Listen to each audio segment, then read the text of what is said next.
అండి అందరికీ నమస్కారం. ముఖ్యంగా ఈ వారం ఈ వీడియోలో పెసా చట్టం భారతదేశంలో అనేక పరిపాలనలు అంటే కేంద్ర ప్రభుత్వం, రాష్ట్ర ప్రభుత్వాలు, అలాగే స్థానిక ప్రభుత్వాలుగా గ్రామీణ ప్రాంతాల్లో పంచాయతీలు, పట్టణాల్లో మున్సిపాలిటీ వ్యవస్థలు ఈ విధంగా పరిపాలన మొత్తం వికేంద్రీకరించబడినప్పటికీ కూడా మళ్ళీ పరిపాలనలో ఒక రకమైనటువంటి ఎక్స్టెన్షన్ విస్తరణను కోరుతూ విస్తరణ కొరకు చేయబడినటువంటి పెసా చట్టం ఎందుకు మళ్ళా ప్రత్యేకంగా దీన్ని తీసుకురావడం జరిగింది అనే నేపథ్యంలో మనం ఈరోజు ఈ పెసా 1996 Panchayat extension to schedule areas అనేటువంటి ఈ చట్టం కోసం మనం తెలుసుకోబోతున్నాం. ఇది ఎవరి కోసం మనం ముఖ్యంగా తెలుసుకోబోతున్నాం అనే దానికి ముందుగా ఇది ఎందుకు మనకి అవసరం అనుకుంటే, ముఖ్యంగా అంటే ఈ చట్టం ఎవరి కోసం పనిచేస్తుంది ఏంటి అనే విషయాలు మనం తెలుసుకోబోతున్నాం. ముఖ్యంగా ఈ వీడియో నేను చేయడానికి కారణం దాంతోపాటు ఇంకోటి ఏంటంటే, ఈ రోజున సివిల్స్తో పాటు అనేక కాంపిటీషన్ ఎగ్జామ్స్లో పెసా చట్టం కోసం అడుగుతున్న నేపథ్యం ఉంది. అలాగే జాతీయ స్థాయిలో కూడా అనేక పెసా నేషనల్ కాన్ఫరెన్స్ జరుగుతున్నాయి, కరెంట్ అఫైర్స్లో భాగంగా అడుగుతున్నారు. అలాగే ప్రభుత్వ ఉద్యోగాల్లో ఉన్నవారు ఖచ్చితంగా ఏదో సమయంలో ఏజెన్సీ ప్రాంతాల్లో పనిచేయాల్సి ఉంటుంది.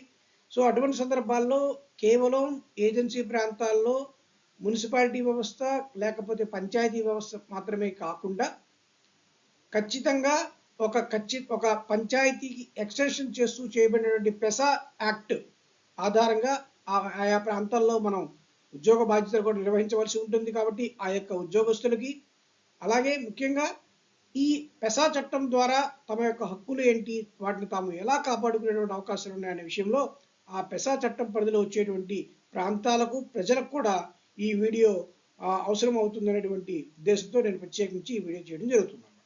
సరే, ఇందులో భాగంగా మనం ఈ రోజున ఈ పెసా చట్టం అనేది ఎందుకు అవసరమైందనే దాంట్లో భాగంగా 1996లో మనకి పెసా యాక్ట్ అనేది కేంద్ర ప్రభుత్వం ద్వారా చేయబడింది.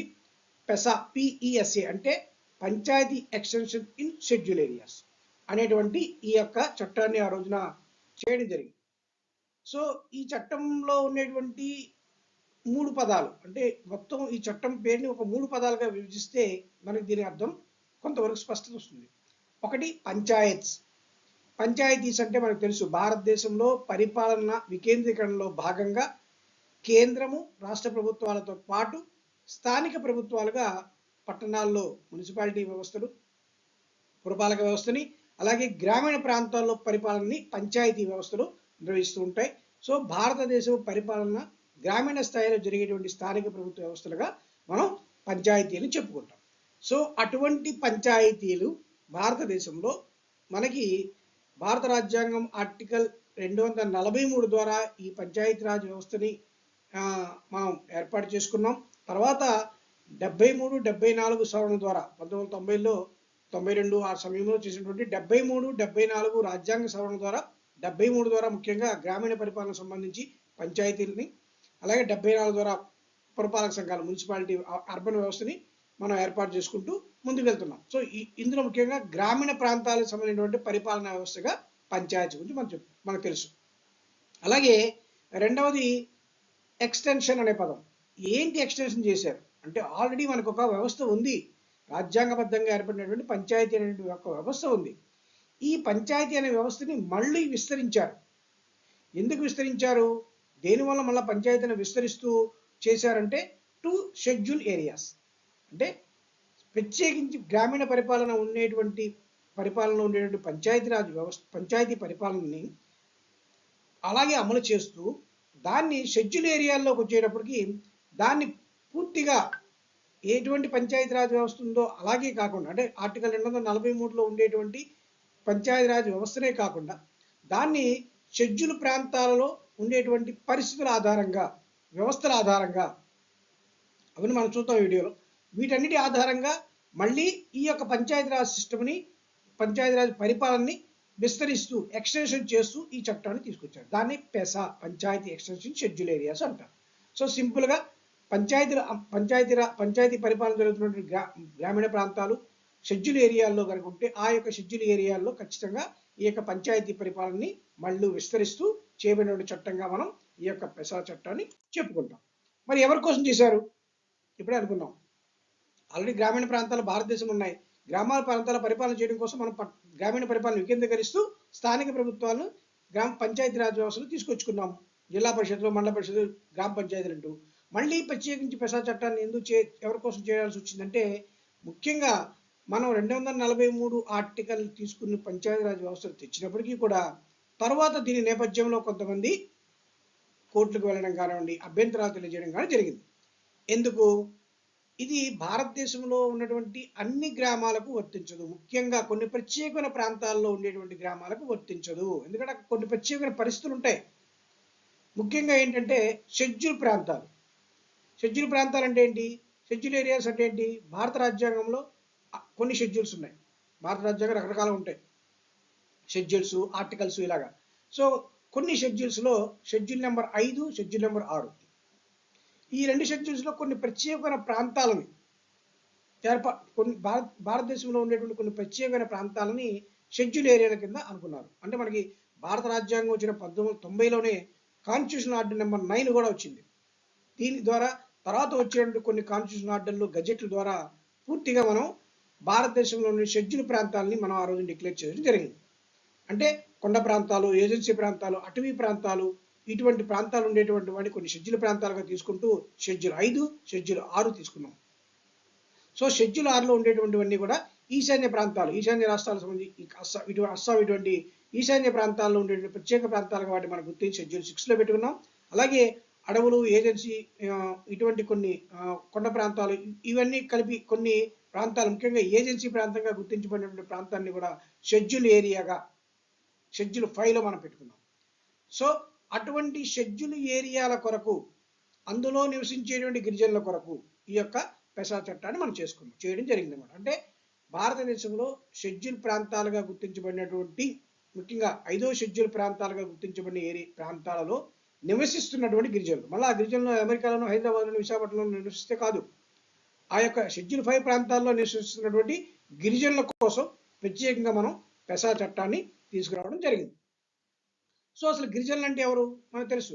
గిరిజనులు అంటే కొన్ని వేల సంవత్సరాలుగా అడవులలో నివాసం ఉంటూ జీవనం సాగిస్తున్న వారిని గిరిజనులు లేదా మన ఆదివాసీలు అంటాం. రాజ్యాంగం ప్రకారం వీరిని షెడ్యూల్ ట్రైబ్స్ అని కూడా మనం అంటూ ఉంటాం. ఇలా వాటిని షెడ్యూల్ ట్రైబ్స్గా మన రాష్ట్రపతి ప్రకటిస్తూ ఉంటారు. భారతదేశంలో అనేక రకాల గిరిజన తెగలు ఉన్నాయి. మన ఆంధ్రప్రదేశ్లో సుమారు 34 తెగల వరకు ఉన్నాయి. సో ఇవన్నీ కూడా ఆ యొక్క ప్రాంతాల్లో ఉండేటువంటి ప్రత్యేకతల ఆధారంగా ఏర్పడుతూ ఉంటాయి. కాబట్టి వీటన్నిటిని కూడా ప్రత్యేకంగా మనం షెడ్యూల్ ట్రైబ్స్గా వీరిని గుర్తిస్తూ వారిని రాజ్యాంగబద్ధంగా గుర్తించబడినటువంటి గిరిజనులుగా మనం చెప్పుకోవడం జరుగుతూ ఉందన్నమాట. సో మరి ఈ విధంగా వారిని మనం గుర్తించబడుతున్నామంటే ఏ రకమైనటువంటి రాజ్యాంగపరమైనటువంటి చట్టాలు కానీ, శాసనాలు కానీ మనకు ఉన్నాయి అంటే, ముఖ్యంగా రాజ్యాంగంలో ఉండేటువంటి ఆర్టికల్స్. రాజ్యాంగంలో కొన్ని ఆర్టికల్స్ మనం తీసుకుంటే 366 ప్రకారం మనకి షెడ్యూల్ తెగలు రాజ్యాంగంలోని ఆర్టికల్ 342 ప్రకారం షెడ్యూల్ చేయబడిన వర్గాలుగా చెప్పబడడం జరిగింది. ముఖ్యంగా చూద్దాం మనం కొన్ని ఆర్టికల్స్. రాజ్యాంగంలో ఆర్టికల్ 366-25 ప్రకారం షెడ్యూల్ తెగలు రాజ్యాంగంలోని ఆర్టికల్ 342 ప్రకారం షెడ్యూల్ చేయబడిన వర్గాలుగా చెప్పబడడం జరిగింది అన్నారు. సరే, అంటే అసలు 342లో ఏముంది చూద్దాం. రాజ్యాంగంలోని ఆర్టికల్ 342 ప్రకారం షెడ్యూల్ తెగలంటే తెగలు లేదా గిరిజన సంఘాలు లేదా ఈ తెగలు మరియు గిరిజనుల వర్గాలలోని ఒక భాగం లేదా సమూహాలు. వీటిని సంబంధిత రాష్ట్ర గవర్నర్ను సంబంధించి రాష్ట్రపతి బహిరంగ నోటిఫికేషన్ ద్వారా ప్రకటిస్తారు. దీనికి అనుగుణంగా పార్లమెంటు ఎవరినైనా చేర్చాలన్నా తొలగించాలన్నా చట్టం చేయాలి తప్ప రాష్ట్రపతి నోటిఫికేషన్ భిన్నంగా మరో నోటిఫికేషన్ మాత్రం చేయకూడదు. అంటే పూర్తిగా దీని యొక్క నోటిఫికేషన్ అధికారం అనేది రాష్ట్రపతి గారికి దీని ద్వారా వస్తుంది. ఆ రకమైన నోటిఫికేషన్ ద్వారా గుర్తించబడే వారిని మనం పూర్తిగా షెడ్యూల్ తెగలుగా మనం గుర్తించడం జరుగుతుంది అన్నమాట. అలాగే వీరి కోసం రాజ్యాంగంలో ఆర్టికల్ 338 ప్రకారం మనకి జాతీయ షెడ్యూల్ తెగల కమిషన్ కూడా ఏర్పడింది. 89వ రాజ్యాంగ సవరణ ద్వారా 2003లో వీరికి సంబంధించినటువంటి ఎటువంటి విధానాలు కానీ, అంశాలు కానీ కేంద్ర రాష్ట్ర ప్రభుత్వాలు కానీ తయారు చేస్తే తప్పనిసరిగా ఈ కమిషన్ సంప్రదించాలంటూ వీరికి ఇటువంటి రాజ్యాంగబద్ధమైనటువంటి రక్షణ హక్కులు కూడా కల్పించడం జరిగింది. సో ఆ విధంగా గిరిజనులు ఉండేటువంటి ప్రాంతాలను షెడ్యూల్ ఏరియా, ప్రత్యేకంగా ఉన్నటువంటి ప్రాంతాలను షెడ్యూల్ ఏరియాలు అంటాం. వీటి గుర్తింపు నోటిఫై చేయడం అంటాం.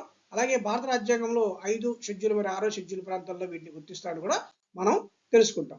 ముఖ్యంగా 5వ షెడ్యూల్ ప్రాంతాలుగా మనం ప్రస్తుతం ఎక్కడెక్కడ ఉన్నాయంటే 10 రాష్ట్రాల్లో ఉన్నాయి. అప్పట్లో మొదట్లో 9 రాష్ట్రాలు, ఆంధ్రప్రదేశ్ తెలంగాణ విడిపోయింది కాబట్టి ఇప్పుడు మొత్తం ఇక్కడ చూపించినటువంటి 10 రాష్ట్రాలు హిమాచల్ ప్రదేశ్, రాజస్థాన్, గుజరాత్, మహారాష్ట్ర, మధ్యప్రదేశ్, ఆంధ్రప్రదేశ్, తెలంగాణ, ఛత్తీస్గఢ్, ఒరిస్సా, జార్ఖండ్. సో ఈ 10 రాష్ట్రాలలో ఈ యొక్క షెడ్యూల్ 5 ఏరియాస్కి సంబంధించిన ప్రాంతాలు ఉన్నాయని మనందరం కూడా భావించాల్సి ఉంటుంది. ముఖ్యంగా ఆంధ్రప్రదేశ్ తీసుకుంటే ఒక ఉదాహరణగా ఆంధ్రప్రదేశ్ డేటాను మనం తీసుకుంటే మనకి భారతదేశంలో అటవీ భూమి 21.67% ఉంటే దేశ జనాభా గిరిజనులు 8.2% ఉన్నారు. ఆంధ్రప్రదేశ్లో వీరు 5.6% ఉన్నారు. ఈ విధంగా కొత్తగా ఏర్పడిన రాష్ట్రాలు మన ఆంధ్రప్రదేశ్లో కొత్తగా ఏర్పడిన రాష్ట్రాలు తీసుకుంటే 5వ షెడ్యూల్ ప్రాంతాల కింద అల్లూరి సీతారామరాజు ఏఎస్ఆర్ పాడేరు జిల్లా, ఇందులో 22 మండలాలు ఉన్నాయి. అంటే ఏఎస్ఆర్ పాడేరు అంటే పాడేరు డివిజన్లో ఉన్నటువంటి 11 మండలాలు, రంపచోడవరం మండలంలో 11 మండలాలు కలిపి మొత్తం 22 మండలాన్ని అల్లూరి సీతారామరాజు పాడేరు జిల్లాగా ఉంది. ఆ జిల్లా మొత్తం కూడా మనం పెసా ప్రాంతం కింద తీసుకుంటాం. అలాగే మన్యం పార్వతీపురం మన్యం జిల్లాలో కూడా 8 మండలాలు ఉన్నాయి. వాటిని కూడా మనం పెసా ప్రాంతం కింద తీసుకుంటాం. ఏలూరు జిల్లా మొత్తం మీద ఒక 5 మండలాలు ఉన్నాయి. వాటిని కూడా మనం ఇందులో తీసుకుంటాం. అనకాపల్లికి సంబంధించినటువంటి ఒక మండలానికి సంబంధించి కొన్ని పంచాయతీలు అక్కడ ఉన్నాయి. సో ఈ విధంగా మొత్తంగా మనకి 4 జిల్లాల్లో 5వ షెడ్యూల్ ప్రాంతాల్లో సుమారుగా 36 మండలాలు ఉన్నాయి. ఈ విధంగా ఉన్న మండలాల్లో ఉన్నటువంటి గ్రామాలు ఇవన్నీ కూడా పెసా ప్రాంతాలుగా మన రాష్ట్రం గుర్తించుకుంది. ఈ విధంగా అన్ని రాష్ట్రాల్లో కూడా పెసా రాష్ట్రాలు, పెసా ప్రాంతాలు ఉండడం జరుగుతుంది. సో ఈ విధంగా ఉన్నటువంటి ప్రాంతాల ఆధారంగా మనం పెసా చట్టాన్ని తీసుకొచ్చినప్పుడు ఈ పెసా చట్టానికి మూలం ఏంటి? సో ఇందాక మనం అనుకున్నాం ఆల్రెడీ మన రాజ్యాంగంలో ఆర్టికల్ 243 ప్రకారం పంచాయతీరాజ్ వ్యవస్థను ఏర్పాటు చేశారు. తర్వాత దానికి సంబంధించి జరిగిన రాజ్యాంగ సవరణలో భాగంగా 243 ఆర్టికల్ని 243 నుంచి 243 వరకు కూడా చేసుకోవడం జరిగింది. ఇందులో ఒక అంశం ఉంది, అదేంటంటే 243 243 అనేది ఈ పంచాయతీరాజ్ వ్యవస్థలో ఉన్నటువంటి కొన్ని మినహాయింపుల గురించి చెప్తుంది. సో ఆ విధంగా చెప్పినప్పుడు ఏం చెప్పారు, ఆ 243 ప్రకారం చెప్పబడిన పంచాయతీల రూపంలో ఏర్పడే స్థానిక ప్రభుత్వాల విషయాన్ని 244 ఆర్టికల్లోని క్లాజ్ 1లో చెప్పబడిన షెడ్యూల్ ప్రాంతాలు, ఆదివాసీ ప్రాంతాలకు ఈ భాగం యథాతథంగా వర్తించదు అన్నారు. సో మనం 243 ద్వారా ఏర్పడినప్పుడు పంచాయతీరాజ్ వ్యవస్థ అయినప్పటికీ కూడా ఈ పంచాయతీరాజ్ అమలు జరుగుతున్నటువంటి ప్రాంతాలలో జరుగుతున్నటువంటి నేపథ్యంలో 244 ఆర్టికల్ క్లాజ్ 1లో చెప్పబడిన షెడ్యూల్ ప్రాంతాలు, ఆదివాసీ ప్రాంతాల గురించి ఎక్కడ చెప్పారు? 244 ఆర్టికల్లో క్లాజ్ 1లో చెప్పారు. సో అందులో చెప్పబడిన ప్రాంతాలకు ఈ 243 ఆర్టికల్ అనేది యథాతథంగా వర్తించదు కాబట్టి 243 ప్రకారం ఉన్నటువంటి మినహాయింపులు దీనికి ఉంటాయి అని. సో ఆ విధంగా ఉన్నటువంటి మినహాయింపుల ఆధారంగా ఆర్టికల్ 244లో షెడ్యూల్ ప్రాంతాలు పరిపాలనకు సంబంధించి ప్రత్యేకంగా షెడ్యూల్ 5 మరియు షెడ్యూల్ 6 ఉంటాయి. అందులో షెడ్యూల్ 6లో నిషేధ ప్రాంతాలు మినహాయించగా మిగిలిన షెడ్యూల్ 5 ప్రాంతాల్లోని భాగాలకు ఈ అంశం అంటే ఇప్పుడే చెప్పుకున్నాం 243 ప్రకారం ఉన్న మినహాయింపులన్నీ కూడా 244 ఆర్టికల్ క్లాజ్ 1లో ఉన్న షెడ్యూల్ ప్రాంతాలకి ఉంటాయి. కాబట్టి ఆ విధమైన అంశాల ఆధారంగా మనం మళ్ళా పంచాయతీరాజ్ వ్యవస్థని, పంచాయతీరాజ్ సిస్టమ్ని, పంచాయతీరాజ్ పరిపాలనని ఈ యొక్క షెడ్యూల్ ప్రాంతాల్లో మనం మార్పు చేసుకోవాలి. ఆ విధంగా మార్పు చేసుకోవడాన్ని మనం ఎక్స్టెన్షన్ అనేటువంటి పదంతో వాడుతూ మనం పెసా చట్టం వైపు వెళ్ళాం. సో పెసా చట్టంలో మనం తెలుసుకోండి 4 ప్రధానమైన అంశాలు ఉన్నాయి. భారతదేశం నుంచి ఆంధ్రప్రదేశ్ వరకు తీసుకోండి. పెసా చట్టం మొట్టమొదటిసారిగా 1996 ఏర్పడడానికి ముందు ఇప్పుడే చెప్పాను, ఫస్ట్ ఆధారం కాన్స్టిట్యూషన్ 243 ఆర్టికల్. 243 ఆర్టికల్లో పంచాయతీరాజ్ వ్యవస్థ ఏర్పడినప్పటికీ కూడా 243 ద్వారా ఉన్న మినహాయింపుల ఆధారంగా మనం ఈ యొక్క వ్యవస్థల గురించి ఆలోచించడం జరిగింది. తద్వారా 1996లో పెసా చట్టం అనేది కేంద్ర ప్రభుత్వం మొట్టమొదటిసారిగా ఈ చట్టాన్ని తీసుకురావడం జరిగింది. తర్వాత పంచాయతీరాజ్ వ్యవస్థ రాష్ట్రాల జాబితాలో ఉంటుంది కాబట్టి మళ్ళీ రాష్ట్రాలు దాని మీద మార్పులు చేయాలి. అయితే ఈ లోపలనే 1994లో ఆంధ్రప్రదేశ్ పంచాయతీరాజ్ చట్టం వచ్చింది. అంటే 73, 74 రాజ్యాంగ సవరణ అయిపోయిన వెంటనే 1994లో ఆంధ్రప్రదేశ్ పంచాయతీరాజ్ చట్టం వచ్చింది.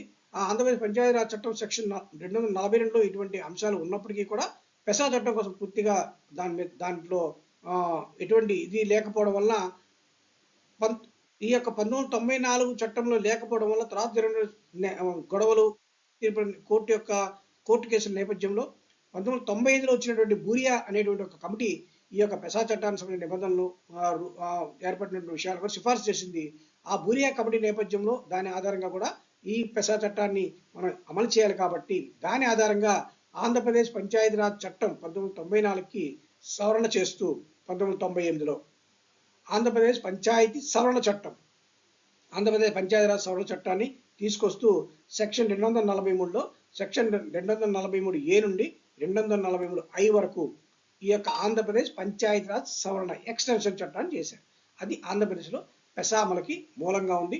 దాని ఆధారంగానే ఆంధ్రప్రదేశ్ షెడ్యూల్ ప్రాంత పంచాయతీరాజ్ విస్తరణ చట్టం ఆంధ్రప్రదేశ్లో పెసా చట్టం రూల్స్ని జియో నెంబర్ 2066 ద్వారా 2011లో మన రాష్ట్రం కూడా ఈ పెసా చట్టాన్ని ఈ రూల్స్ తీసుకొచ్చింది. దాని ఆధారంగానే 2014లో మొట్టమొదటిసారిగా పెసా ఎలక్షన్ జరిగినాయి. అంటే పెసా ఎలక్షన్స్ అంటే పెసా అనేది ఒక గ్రామ సభ రూపంలో గ్రామ పంచాయతీలో మళ్ళా అంశంగా పనిచేస్తూ ఉంటుంది. అది మళ్ళీ చెప్పుకుందాం. ఆ గ్రామ సభ నిర్వహణకు సంబంధించి పెసా వైస్ ప్రెసిడెంట్, పెసా కార్యదర్శి ఇద్దరిని ఎన్నుకుంటారు. ఆ విధంగా 2014లో మొట్టమొదటిసారిగా ఎన్నికలు జరిగినాయి. తర్వాత 5 సంవత్సరాల తర్వాత ఆ బాడీ కాలం పూర్తయింది. ఆ తర్వాత 5 సంవత్సరాల పాటు మళ్ళీ గ్యాప్ వచ్చింది. మళ్ళీ ఇటీవలే మొన్న రీసెంట్గా 2024 ఇయర్ ఎండింగ్, 2025 ఇయర్ స్టార్టింగ్, ఈ మధ్యకాలంలో ప్రతి వాటికి కూడా పెసా ఎన్నికలు జరిగి పెసా బాడీ అనేది మళ్ళీ కొత్తగా ఎన్నిక కావడం జరిగింది. ఈ నేపథ్యంలో కేంద్ర రాష్ట్ర ప్రభుత్వాలు పూర్తిగా పెసా చట్టాన్ని అమలు చేయాలి అనేటువంటి నేపథ్యంలో ఇప్పుడు ఖచ్చితంగా మనందరం ఈ చట్టం పట్ల అవగాహన కల్పించుకోవాల్సి ఉంది. సరే, ఇందాక మనం అనుకున్నాం ఒక పరిపాలనా వ్యవస్థ కేంద్రం నుంచి గ్రామం వరకు ఉండగా ప్రత్యేకించి వల్ల పెసా చట్టాన్ని ఎందుకు తీసుకురావాలి అని. పెసా చట్టం అనేది ప్రత్యేకంగా ఎందుకు ఏర్పడిందంటే షెడ్యూల్ ఏరియాలో, షెడ్యూల్ ప్రాంతాల్లో ఉండేటువంటి ఆ ప్రాంతం యొక్క ప్రత్యేకతని, అక్కడ నివసిస్తున్నటువంటి గిరిజనుల యొక్క ప్రత్యేకతని కాపాడడం కోసం ఈ యొక్క చట్టం అనేది సాంప్రదాయబద్ధమైనటువంటి చట్టంగా చాలా ముఖ్యంగా ఇది అమల్లోకి రావడం జరిగింది. అంటే పంచాయతీరాజ్ వ్యవస్థలో గ్రామీణ ప్రాంతంలో గ్రామ పంచాయతీ అలాగే ఉంటుంది, ఆ పరిపాలన అలాగే కొనసాగుతుంటుంది. ఆ పరిపాలనకి అనుబంధంగా ఆ ప్రాంతంలో, అది ఖచ్చితంగా పెసా ఏరియా అయితే ఆ ప్రాంతంలో ప్రజల యొక్క ప్రత్యేకతలు అవేంటి ఇక్కడ చెప్తున్నాం. ఆచార వ్యవహారాలు, పెసా ప్రత్యేకంగా ఏజెన్సీ ప్రాంతాల్లో ప్రత్యేకమైన ఆచార వ్యవహారాలు ఉంటాయి. ఆ ఆచార వ్యవహారాలు చాలా పురాతనమైన ఆచారాలు. ఇంకా చెప్పాలంటే భారతీయ వారసత్వ సంపద కూడా ఈ ఆచారాల్లో కనిపిస్తుంది. ఎందుకంటే మనం అడ్వాన్స్ అయిపోయి అభివృద్ధి చెందిన ప్రాంతాల కింద పట్టణాలకి వాటికి వెళ్ళిపోయినాక అక్కడ అంత గొప్పగా మన ఆచార సాంప్రదాయాలు పాటించే అవకాశాలు ఉండకపోవచ్చు. కానీ ఇక్కడ గ్రామీణ ప్రాంతాల్లో, ముఖ్యంగా ఏజెన్సీ ప్రాంతాల్లో, ముఖ్యంగా అటవీ ప్రాంతాలలో ప్రజలు చాలా వరకు ఆ యొక్క ఆచార సాంప్రదాయాలు ఇంకా పాటిస్తున్నటువంటి నేపథ్యంలో అవి మన వారసత్వ సంపదగా కాపాడుకోవాల్సిన అవసరం ఉంటుంది. అలాగే అటవీ ప్రాంతంలో ఉండేటువంటి అనేక రకాల సహజ సంపద ఉంటుంది వనరుల రూపంలో. అవన్నీ కూడా కాపాడబడాలి. వాటి మీద కష్టపడి సంపాదించుకునేటువంటి వారికి, గిరిజనులకి దాని మీద అధికారం ఉండాలి. అలాగే ప్రత్యేకమైన సంస్కృతి, అనేక రకమైన పండుగలు, దింసా లాంటి డ్యాన్సులు, నృత్యాలు, అలాగే ఏజెన్సీ ప్రాంతాల్లో అనేక రకమైన పండుగలు ఉంటాయి. ఆ పండుగలు, ఆ వాతావరణంలో ఆ సంస్కృతి మొత్తాన్ని కూడా కాపాడాలి. అందుకోసం కూడా మనం పెసా చట్టాన్ని నియమాలు ఏర్పాటు చేసుకోవాలి. అలాగే భౌగోళిక అంశాలు, ఆ యొక్క అడవి ప్రాంతాన్ని కాపాడుకోవాలి, ఆ భూమి హక్కును కాపాడుకోవాలి. భారతదేశం యొక్క వారసత్వంలో భాగమైనటువంటి ఈ గిరిజన సంస్కృతిని, ఆ సంస్కృతితో ముడిపడి ఉండేటువంటి భౌగోళిక అంశాలన్నింటినీ కాపాడుకోవాలి. కాబట్టి వీటన్నిటి నేపథ్యంలో మనం పెసా షెడ్యూల్ ఏరియాల గిరిజనుల కోసం ఏర్పడే పరిపాలన అనేది ముఖ్యంగా ఆ పెసా రూపంలో కొనసాగాల్సి ఉంటుంది అనమాట. సో అలా కొనసాగాల్సి ఉంటుంది కాబట్టి ఈ పెసా చట్టంలో కొన్ని లక్ష్యాలు కూడా మనకు ఉన్నాయి. ముఖ్యంగా భారత రాజ్యాంగంలో 9వ భాగంలో గల పంచాయతీరాజ్ సంస్థలకు సంబంధించిన అంశాలను కొన్ని మార్పులు మరియు ప్రత్యేక ఏర్పాట్లతో గిరిజన ప్రాంతాలకు విస్తరించడం. 2. స్వయం పరిపాలనా వ్యవస్థను దేశంలో అత్యధిక గిరిజన జనాభా ఉన్న 5వ షెడ్యూల్ ప్రాంత గిరిజనులకు అందించడం. 3. ప్రజాస్వామ్యాన్ని గ్రామ పాలనలో పెంపొందిస్తూ గ్రామ సభను కేంద్ర బిందువుగా చేసుకుని అన్ని సామాజిక ఆర్థిక కార్యకలాపాలను నిర్వహించడం. 4. గిరిజనుల సాంప్రదాయబద్ధమైన పద్ధతులను అనుగుణమైన పరిపాలనా వ్యవస్థను నిర్మించడం. 5. గిరిజనుల సంస్కృతి సాంప్రదాయాలను రక్షించడం. ఇటువంటి లక్ష్యాల ఆధారంగా ఒక ఉన్నతమైనటువంటి హక్కులను కాపాడే విధంగా మనం పెసా చట్టాన్ని తీసుకొచ్చాము. అలా తీసుకురావడంలో ఉండేటువంటి ఆవశ్యకత, ప్రాధాన్యతను కూడా మనం ఈ చట్టం రూపంలో గుర్తించడం జరిగింది. అవేంటి ఇప్పుడే అనుకున్నాం. గిరిజనుల యొక్క ప్రత్యేక ఆచార వ్యవహారాలు, సంస్కృతి, సాంప్రదాయాలు, కట్టుబాట్లు ఉంటాయి. అడవితో వారికి ఉండేటువంటి అవినాభావ సంబంధం వారికి జీవనోపాధిని అందిస్తూ ఉంటుంది. అలాగే అటవీ ప్రాంతాల్లో ఉండేటువంటి చిన్న తరహా ఖనిజ వనరులపై గిరిజన సమాజానికి ప్రత్యేక హక్కులు ఉంటాయి. చిన్న తరహా అటవీ ఉత్పత్తులను సేకరిస్తుంటారు. వాటి అమ్మకం చేస్తున్న విషయంలో తమకు ఉండేటువంటి యాజమాన్య హక్కులు వారు కోల్పోతున్న సందర్భాలు చాలా వరకు, అంటే మధ్యవర్తులు, దళాలు అటువంటి వాటి వల్ల కోల్పోతూ ఉంటారు. చిన్న నీటి వనరులపై వారికి ఖచ్చితంగా హక్కు ఉండాలి. ఎందుకంటే వాటిని వాళ్ళు వాడుకుంటూ ఉంటారు కాబట్టి వారి యొక్క అమాయకత్వం, వారు దోపిడీ కావడం, గురి కావడం అనే అంశాలు ఉంటాయి. అలాగే భూసేకరణ, నివాసులకు పునరావాసాలు వేదిక కల్పించకపోతే వారు ఆ అడవి ప్రాంతాన్ని నమ్ముకున్న వారందరూ కూడా చాలా వరకు ఆశయం లేకుండా ఉండిపోవాల్సిన పరిస్థితులు ఉంటాయి. కాబట్టి ఇటువంటి అనేక అంశాలనే ఆవశ్యకతగా కూడా మనం పెసా చట్టాన్ని తీసుకొచ్చాం.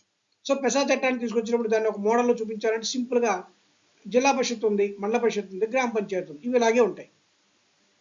సో ఈ గ్రామ పంచాయతీ తర్వాత మనకి జనరల్గా ఒక గ్రామ పంచాయతీ అంటే ప్లెయిన్ ఏరియాలో తీసుకుంటే ఒక గ్రామం ఉండొచ్చు, లేదా 2 గ్రామాలు ఉండొచ్చు. కానీ పెసా ప్రాంతాల్లో అలా కాదు. అక్కడ ప్రజలు వలస వెళ్ళిపోతుంటారు. వాళ్ళ అవసరాలు తగ్గట్టుగా ఒక ఐదుగురు కలిసి ఒక కొండ మీద నివాసం ఏర్పాటు చేసుకోవచ్చు, అదొక గ్రామం అయిపోవచ్చు. లేదు కొంతమంది ఆచారాలు, ఒకే రకమైన ఆచార వ్యవహారాలను ఉండదు, ఒక చిన్న గ్రామంలో శివారు ప్రాంతంలో ఉండొచ్చు, అదొక గ్రామం అయిపోవచ్చు. అలాగే కొన్ని తెగల వాళ్ళందరూ కలిసి ఒక చోట ఉండొచ్చు, అదొక గ్రామంలో హ్యాబిటేషన్ అనొచ్చు. సో ఇలాగ మీకు పెసా ఏరియాలో అయితే ఒక గ్రామ పంచాయతీలో 20 నుంచి 30 గ్రామాలు ఉంటాయి. అంటే ఒక కనీసం 2000 మంది ఉంటే కానీ గ్రామ పంచాయతీ ఏర్పాటు చేయలేం. కానీ ఒక 5-6 కుటుంబాలు కూడా కొన్ని గ్రామాలు ఉంటాయి. మరి అలాంటప్పుడు 40 మంది ఉండొచ్చు, ఒక గ్రామంలో 200 మందే ఉండొచ్చు. సో ఆ 200 మందికి 40 మందికి మన గ్రామ పంచాయతీని ఏర్పాటు చేయలేం. కాబట్టి కనీసం 2000 మందిని తీసుకున్నప్పటికీ కూడా మనం ఒక 1000 మంది నుంచి 2000 మందిని తీసుకోవాలన్నా ఒక 20 లేదా 30 గ్రామాలు కలిపితే కూడా గ్రామ పంచాయతీ కాదు. సో ఇలా కలిపినప్పుడు మళ్ళీ ఆ గ్రామాలన్నిటో రకరకాల విభిన్నమైనటువంటి ఆచారాలు, వ్యవస్థలు ఉంటాయి, తెగలు ఉంటారు, సంస్కృతులు ఉంటాయి. కాబట్టి అక్కడ వాటి ఆధారంగా ఆయా గ్రామ పంచాయతీలో ఉన్నటువంటి గ్రామాలను వాటి ఆధారంగా మళ్ళీ గ్రామ సభల కింద విడగొడతారు. అదే పెసా గ్రామ సభ అంటాం. అంటే ఉదాహరణకి ఒక పంచాయతీలో 20 గ్రామాలు ఉంటాయి. 20 గ్రామాల్లో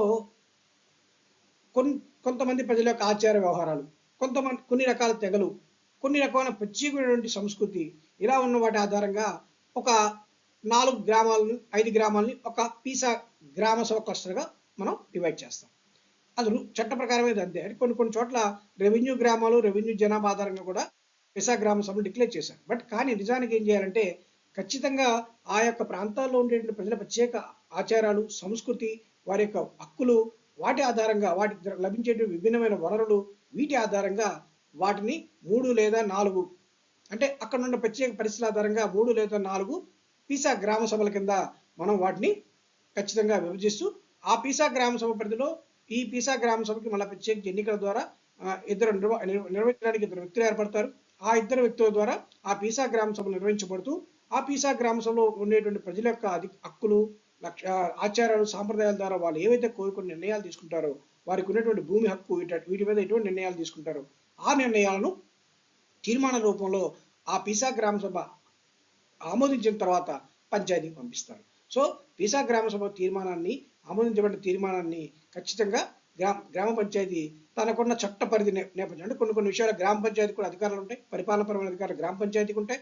సో వీటికి మధ్య ఉండేటువంటి పంచాయతీరాజ్ చట్టం, అలాగే పీసా చట్టం, ఈ రెండిట్లో ఉండేటువంటి అనుసంధానత ఆధారంగా గ్రామ పంచాయతీ వీటిని ఖచ్చితంగా అమల్లో తీసుకోవడానికి అవకాశం ఉంటుంది. సో ఈ విధంగా పంచాయతీ పరిపాలనలో గ్రామ స్థాయిలో మళ్ళీ ఆ యొక్క ఆచారాలు, సంస్కృతి ఆధారంగా విస్తరించబడిందే పీసా యొక్క పరిపాలన. సో ఇక్కడ మనం చెప్పుకున్నాం, పీసా చట్టం ప్రకారం గ్రామం అంటే షెడ్యూల్ ప్రాంతాల్లోని ఆచార సాంప్రదాయాలు పాటిస్తున్న సమాజం నివసించే ఆవాస ప్రాంతం లేదా ఆవాస ప్రాంతాల సముదాయం లేదా శివారు ప్రాంతంలోని గ్రామం అంటారు. ఈ విధంగా గుర్తించబడ్డ ప్రతి గ్రామానికి ఒక గ్రామ సభ జరుగుతున్న చట్ట పద్ధతి ఉంటుంది. సో ప్రతి గ్రామానికి కూడా గ్రామ సభ పెట్టుకోవచ్చు. కాకపోతే ఒక్కొక్క గ్రామంలో 5 ఇళ్ళే ఉంటాయి. అలా కాకుండా అలాంటప్పుడు కొన్ని గ్రామాలు కలిపి ఒక గ్రామ సభ కూడా ఏర్పాటు చేసుకోవచ్చు. ఇక్కడ ఖచ్చితంగా ఇందాక మనం అనుకుంటున్న వారి యొక్క ఆచార సాంప్రదాయాలు, వారి యొక్క హక్కులు, వారి యొక్క గ్రామీణ వారి యొక్క అటవీ ప్రాంతపు ప్రత్యేకతల ఆధారంగానే మనం వీటిని ఏర్పాటు చేసుకుని ముందుకెళ్తుంటాము. అందువలనే పీసా కమిటీ సిఫార్సు చేసినటువంటి బూరియా కమిటీ, పీసా చట్టాన్ని సిఫార్సు చేసినటువంటి బూరియా కమిటీ కూడా దీని మీద ఒక స్పష్టమైన సిఫార్సులు చేసింది. ఆ సిఫార్సులు మనం గమనిస్తే అసలు పీసా చట్టం యొక్క మూలసూత్రాలు అర్థమైపోతాయి. మొట్టమొదటి గ్రామ సభ ఆధిపత్యం. ఖచ్చితంగా ఆ గ్రామ సభ అనేది ఆ ప్రజల యొక్క ఆచారాలు, సాంప్రదాయాలు, వారికి ఉన్న హక్కులకి ప్రాధాన్యత వహిస్తుంది. కాబట్టి గ్రామ సభకి ఖచ్చితంగా పీసా గ్రామ సభకి ఆధిపత్యం ఉండే విధంగా ఉంటుందన్నమాట.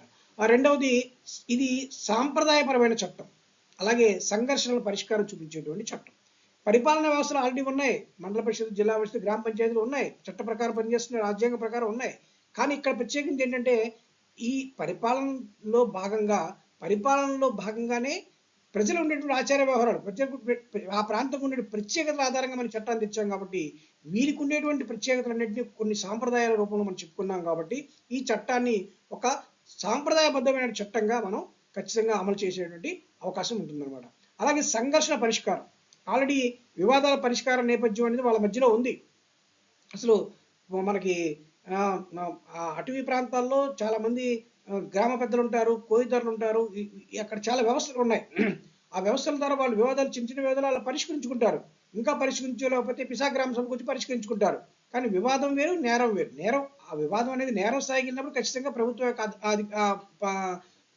యొక్క అధికారం ఉంటుంది. అలాగే చట్టం కానివ్వండి, న్యాయ వ్యవస్థలు కానీ అక్కడ ఇన్వాల్వ్మెంట్ ఉంటాయి. అక్కడ కూడా పిసా చట్టంలో అవి కూడా చెప్పారు. ఏ స్థాయి నుంచి మనం పోలీస్ వ్యవస్థకి వెళ్ళాలి, ఏ స్థాయి నుంచి మనం న్యాయస్థానానికి వెళ్ళాలి, ఏ స్థాయి నుంచి కోర్టుకు వెళ్ళాలని చెప్పారు. అవి కాకుండా సాంప్రదాయబద్ధమైన అంశాల విషయంలో ఎటువంటి వివాదాలు కానీ ఏమైనా వచ్చినా ఆ సంఘర్షణ పరిష్కరించే విధంగా కూడా, ఆ కాన్ఫ్లిక్ట్ రిజల్యూషన్స్ విధంగా కూడా పిసా చట్టం అనేది ఖచ్చితంగా పనిచేస్తూ ఉండాలి. అలాగే ఆ యొక్క ప్రాంతంలో ఉండేటువంటి వనరుల నియంత్రణ అనేది చాలా ముఖ్యం.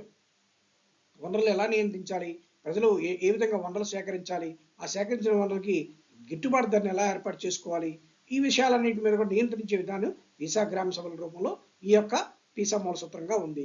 అలాగే సాంస్కృతిక గుర్తింపు పద్ధతులు అనేవి చాలా కీలకమైన అంశము. ఈ యొక్క సంస్కృతి గుర్తింపు పద్ధతులు అనేవి ఇక్కడ కాపాడబడాలి. భూమి అన్యాక్రాంతం జరగాలి. ఖచ్చితంగా ఈ ప్రాంతాల్లో ఉండే వారందరూ కూడా భూమి హక్కు వారికి ఉండే విధంగా కొన్ని ప్రత్యేక సందర్భాల్లో ప్రభుత్వాలు వాడి భూమి మీద నిర్ణయాలు తీసుకున్నప్పుడు ఏ విధంగా పాటించాలి ఏంటి అనే విషయాలు అన్నిట్లు చూసుకుంటూ భూమి అన్యాక్రాంతం అనేది జరగకుండా ఈ చట్టం ద్వారా చూడాల్సి ఉంటుంది అనమాట. సో ఈ విధంగా పెసా చట్టం అనేది ఒక ప్రత్యేకమైన చట్టంగా పంచాయతీరాజ్ వ్యవస్థలో ఉండేటువంటి పరిపాలనలోని ఇంకా కొంత విస్తరణ రూపంలో ముందుకు రావడం జరిగింది. అలా చెప్పుకున్నప్పుడు పెసా చట్టంలో మనకి 5 సెక్షన్స్ ఉన్నాయి ప్రధానంగా. సో 5 సెక్షన్లో సెక్షన్ 1 ఏంటంటే ఇప్పుడు మనం అనుకుంటే ఆ చట్టం యొక్క టైటిల్ చెప్తుంది, Panchayat extension to schedule area అంటే ఏంటో చెప్తుంది. సెక్షన్ 2లో కొన్ని అంశాలు చెప్తారు. మనకి పంచాయతీ జనరల్గా గ్రామ పంచాయతీ వ్యవస్థలో గ్రామ సభ అంటే ఆర్టికల్ 243A(c)లో చెప్పినటువంటి గ్రామ సభ. కానీ పేసా చట్టం అమల్లో ఉన్నటువంటి షెడ్యూల్ ప్రాంతాల్లో గ్రామ సభ అంటే సెక్షన్ 2 ప్రకారం, సెక్షన్ 2లో మనకి రూల్ నెంబర్ 4 ఉంది. ఇక్కడే మనకి రూల్ నెంబర్ 4 ఉంది. దీని ప్రకారం అలాగే ఇందులో సెక్షన్ 4 కూడా ఉంది.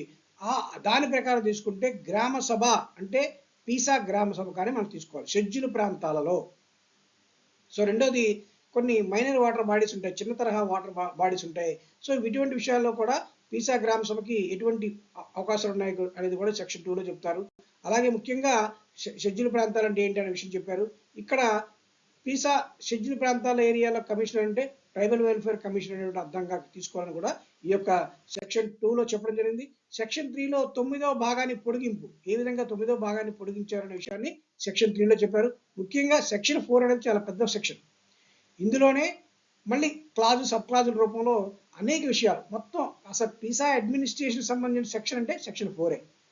సో ఈ సెక్షన్ 4లో అనేక అంశాలు చెప్తారు. అంటే గ్రామ సభ, పిసా గ్రామ సభలు ఎలా నిర్వహించాలి, పిసా గ్రామం అంటే ఏంటి, పిసా గ్రామం ఉండేటువంటి ఓటర్ల పరిధి ఎలా ఉంటుంది, వారి అధికారాల సంబంధించినటువంటి గ్రామ సభ అర్హతలు ఏంటి, అలాగే సామాజిక ఆర్థిక అభివృద్ధికి సంబంధించినటువంటి అంశాల్లో గ్రామ స్థాయిలో పంచాయతీ అమలు చేయడానికి వాటి ముందుగా పిసా గ్రామ సభ ఆమోదించాలనే విషయాలు, ఎలా లబ్ధిదారుని ఎంపిక చేసేటువంటి బాధ్యత పిసా గ్రామ సభకే ఉందనే అంశాలు, ముఖ్యంగా ప్రాజెక్టులు ఆ పంచాయతీ నిధులు వినియోగంపై గ్రామ సభ నుంచి ధృవీకరణ పత్రం పొందాలని, అలాగే సెక్షన్ 4G ప్రకారం జనాభా నిష్పత్తి ప్రకారం ప్రతి పంచాయతీ షెడ్యూల్ ప్రాంతాలు సీట్ రిజర్వేషన్ అనే అంశాలు, అలాగే 4లో HIJKL వీటి ద్వారా పిసా ఏరియాల్లో ఉండేటువంటి భూసేకరణ విషయాలు, అలాగే చిన్న తరహా ఉత్పత్తులు, అలా చిన్న తరహా మైనింగ్స్ విషయాల్లో ఎటువంటి నిర్ణయాలు తీసుకోవాలి, పంచాయతీకి ఎంతవరకు అధికారం ఉన్నాయి, గ్రామ సభకి ఎంతవరకు అధికారం ఉన్నాయి. సో ఇటువంటి అంశాలన్నింటి కూడా సెక్షన్ 4లో చెప్పడం జరిగింది. ముఖ్యంగా సెక్షన్ 4లో M7 వరకు అనేక అంశాలు చెప్పారు. ఈ అనేక అంశాలన్నింటి కూడా మనం చట్టంలో ఉన్నటువంటి సెక్షన్ చదువుకుంటే చాలా క్లియర్గా సెక్షన్ 5 కూడా మనకి దీని గురించి చట్టాల కొంచెం ఇలాగ 5 సెక్షన్ల రూపంలో మనకి అనేక అంశాలు, ముఖ్యంగా చెప్పాలంటే పేసా గ్రామ సభల నిర్మాణం, వాటి ప్రాధాన్యత, గ్రామ సభలు బలోపేతం ఏ రకంగా జరుగుతుందని చెప్తుంది. అలాగే చిన్న తరహా అటవీ ఉత్పత్తులు వాటి పెసాకున్న అధికారాలు ఏంటో చెప్తుంది.